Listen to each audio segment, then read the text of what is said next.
আগুন ভাঙচুর মহিলাদের বিক্ষোভ বুধবার থেকে সন্দেশখালী গরম আর এই নিয়ে রাজনীতির ময়দানে তরজা তুঙ্গে।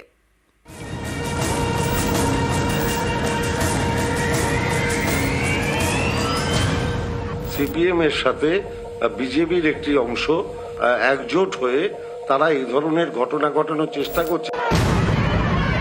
আবার হুইসেল বাজবে, আবার জয় শ্রীরাম হবে। সরগরম সন্দেশখালী, বুধবার থেকে ক্ষোভে ফুঁসছে সন্দেশখালী। শুক্রবারও মহিলাদের বিক্ষোভ, তৃণমূলের জেলা পরিষদ সদস্যের বাড়ি ভাঙচুর, আগুন, তুলকালাম, এ নিয়ে রাজ্য রাজনীতিতে ঝড়।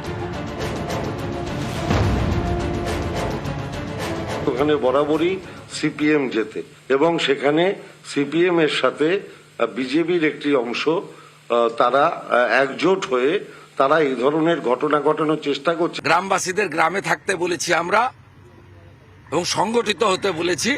আবার হুইসেল বাজবে, আবার জয় শ্রীরাম হবে। মানুষের ন্যায্য লড়াইতে আমরা আছি।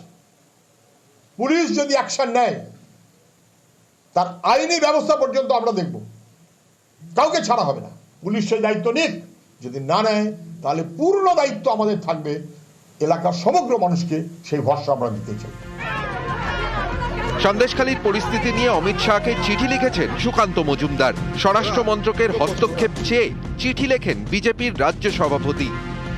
পুলিশকে সামনে রেখে শেখ শাহজাহানের বাহিনী তারা দুষ্কৃতীদেরকে নিয়ে এসছে এবং সেই দুষ্কৃতীরা এই মুহূর্তে গ্রামবাসীদের উপরে পুরো চড়াও হয়েছে। সেই আমি মাননীয় গৃহমন্ত্রীর কাছে অনুরোধ করেছি এই অত্যাচার ইমিডিয়েটলি বন্ধ হওয়া উচিত এবং মাননীয় গৃহমন্ত্রীর হস্তক্ষেপ প্রয়োজন।